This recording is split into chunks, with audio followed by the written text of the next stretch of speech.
interdit. Alors, quand on vous parle du retour d'Indochine, vous dites, mais on n'est jamais parti parce qu'on a fait beaucoup de scènes toujours. Oui, oui, c'est ça. Oui, oui.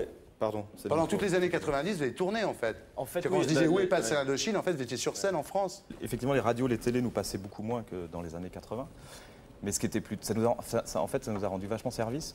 Puisqu'en fait, maintenant, dans les années 90, entre guillemets, les mômes... je veux dire, ils sont pas dupes des médias. Voilà, c'est ça. Ouais. Ils prennent pas tout à la lettre. Et donc, effectivement, on donnait des concerts tout le temps. Ouais. Et petit à petit, il y a de plus en plus de gens qui sont venus nous voir. Et c'est-à-dire que les gens qui sont venus nous voir nous aimaient vraiment parce qu'ils aimaient la musique. En fait, voilà. votre comeback en ce moment, c'est plutôt un comeback médiatique. Parce que... Oui, c'est un comeback médiatique parce qu'effectivement, bon, il ne faut pas se leurrer, la mort de Stéphane a provoqué, entre guillemets, encore un capital sympathie. Mais je veux dire, c'est comme ça. Et c'est vrai que la presse, maintenant, trouve qu'il y a un phénomène parce qu'on est là quand même depuis 20 ans et qu'on fait des concerts bourrés, machin et tout. Donc ils se disent, mais putain, on a oublié de dire que ça existait toujours. Et c'est vrai que... Et vous avez des fans, hein. Moi je me souviens ici, il y avait Peggy Boucher. Peggy Boucher qui a traversé l'Atlantique à la rame, avec emporté comme disque Indochine.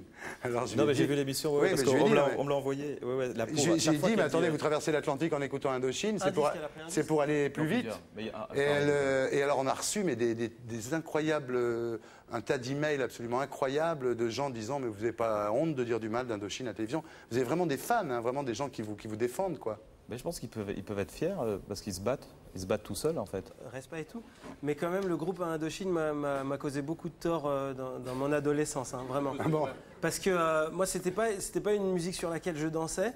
Et dans les booms que je faisais, c'était que Indochine tout le temps. Et c'était vraiment la galère. Moi, j'étais dans... Ouais, voilà. Moi, j'étais... Arrête. Non, moi, j'étais dans Grandmaster Flash, tu vois. J'étais dans du rap, déjà. Et c'était la galère, quoi. Ah, je suis désolé. Mais bien, quand même. Je veux dire, ça cartonnait. Oui, ça Mes potes écoutaient. Ouais. Mais j'étais avec des...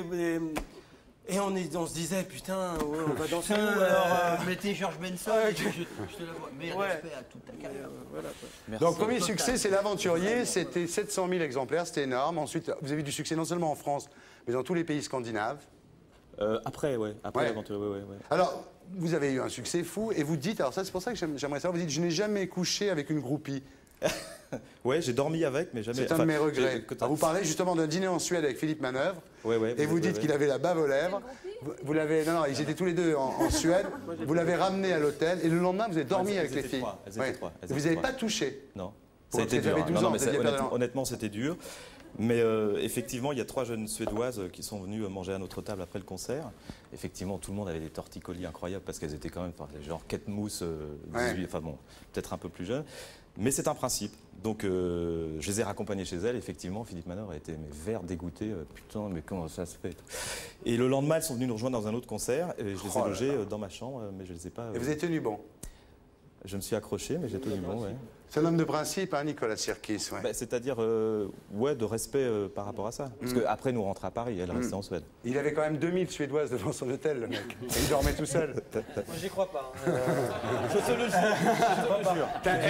T'ouvres les fenêtres le matin, t'as 2000 Suédoises, tu les refermes, mais tu vois, c'est fort. Tu dors tout seul, Elles étaient, en plus, on a dormi pas habillées.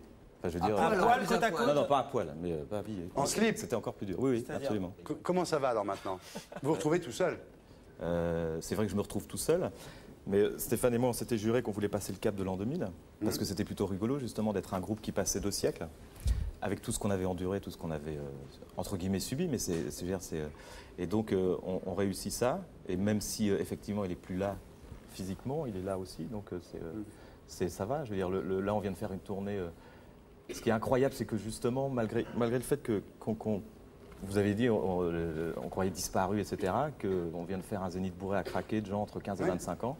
Et ces gens-là, moi je suis fier d'eux parce qu'effectivement, ils aiment ce qu'on fait vraiment par passion, par sincérité, et pas parce que ça passe énormément à la radio ou par d'autres choses.